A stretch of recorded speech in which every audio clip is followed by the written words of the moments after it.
So, may nag-comment. Sabi niya, agree ako dyan, Ma'am Rosmar. Safety muna ng baby mo. Mas una mga fear natin as a mother. So, ito po, medyo pa akong trivia.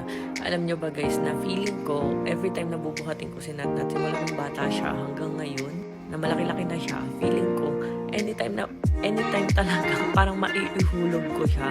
May ganun akong takot, tapos ninenervyos ako. Lalo na pag nandito kami sa second floor nitong bahay, di ba may high ceiling kami.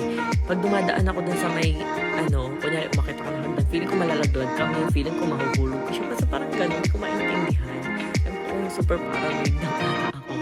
Kasi nung one time din, nung niya, di ba syempre ang daming minum, naka-LV ako nun na bagong bili ko na sandals, medyo mag-business ako. Grabe guys, muli na ako magbukas 2 beses, ako pa naman yung may kakain na. As in, nervous ako talaga. Tumatak sa isip ko. Subscribe for more.